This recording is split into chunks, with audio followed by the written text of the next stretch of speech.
ఈరోజు మనము కాన్స్టిపేషన్ అంటే మలబద్ధకం గురించి మాట్లాడుకుందామండి. ఈ మలబద్ధకం ఎవరిలో వస్తుంది, ఎందుకు వస్తుంది, ఎటువంటి డైటిక్ హ్యాబిట్స్ తీసుకుంటే మనకి ప్రాబ్లం తగ్గుతుందో, అలానే ఆయుర్వేదం ప్రకారం ఎటువంటి చికిత్సలు తీసుకుంటే మనకి ఈ ప్రాబ్లం నుంచి మనము రెక్టిఫై అవుతామో చూద్దాం ఈరోజు. నమస్తే, నా పేరు డాక్టర్ లక్ష్మీ పూర్ణిమ, ఆయుర్వేదిక్ కన్సల్టెంట్ మెడి9.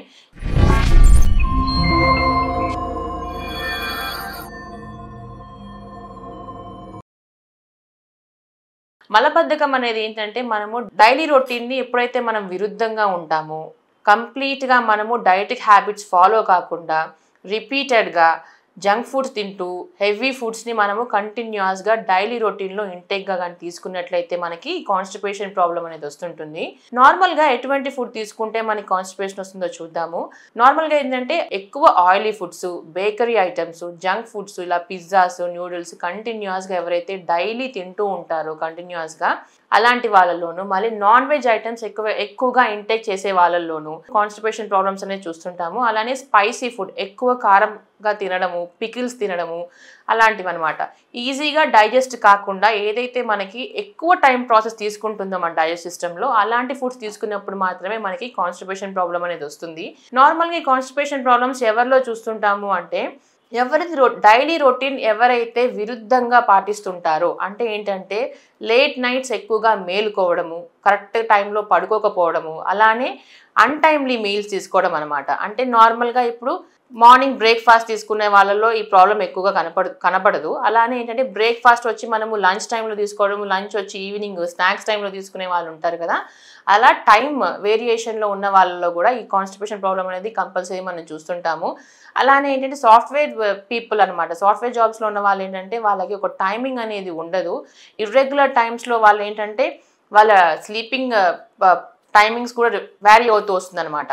అలాంటి వాళ్ళల్లో కూడా మనకి ఏంటంటే పర్టికులర్ టైంలో వాళ్ళు ఫుడ్ తీసుకునేది అన్నట్టు ఉండదన్నమాట, టైమింగ్స్ అనేవి ఉండదు. కాబట్టి సాఫ్ట్వేర్ ఎంప్లాయీస్లోనూ మళ్ళీ చాలా వరకు ఎక్కువగా కూర్చుని ఉంటారు కదా, డెస్క్ జాబ్స్, అలాంటి వాళ్ళలో కూడా మనము ఎక్కువ మూమెంట్ అనేది వాళ్ళలో ఉండదు. కాబట్టి వాళ్ళకి డైజెషన్ అనేది ప్రాసెస్ అనేది చాలా లేట్గా అవుతుంటుంది అనమాట.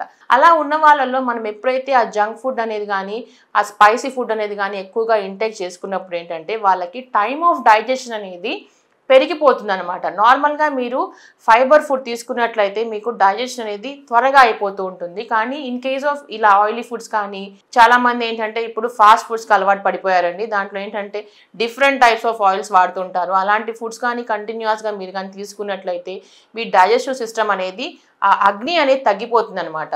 ఆ అగ్ని ఎప్పుడు తగ్గిపోయినప్పుడు ఏమవుతుందంటే మీకు అసిమిలేషన్ ప్రాసెస్ కూడా మనకి చాలా వరకు ప్రాబ్లం అవుతుంది. మనకి ఏంటంటే సరిగ్గా తిరిగి డైజెస్ట్ కాకుండా ఉండిపోవడము, అది కంటిన్యూస్గా మన పొట్టలో ఉండిపోవడం వల్ల ఏమవుతుందంటే మనం ఏ ఫుడ్ అయితే తిన్నామో అది కుళ్ళిపోతుంది అనమాట. అలా కుళ్ళిపోయినప్పుడు ఏమవుతుంది, మీకు different types of diseases start అవుతుంది, మనకి రావడం అనేది చూస్తుంటాం అనమాట. నార్మల్గా అయితే మన తిన్న ఫుడ్ ఈరోజు నైట్ మనం నార్మల్గా ఈరోజు మనం కానీ డైట్ తీసుకున్నట్లయితే రేపు మార్నింగ్ కల్లా మనము ఏదైతే ఫుడ్ తీసుకుంటామో అది మనము ఎక్స్క్రీట్ చేసేయాలన్నమాట. అలా కాకుండా కంటిన్యూస్గా మీకు ఇంటెస్టైన్స్లో ఉండిపోయి దాంట్లో ఉన్న వాటర్ అనేది అబ్జార్బ్ అయిపోయినప్పుడు ఏమవుతుందంటే మీకు స్టూల్స్ కూడా గట్టిగా అయిపోవడం స్టార్ట్ అవుతుంది.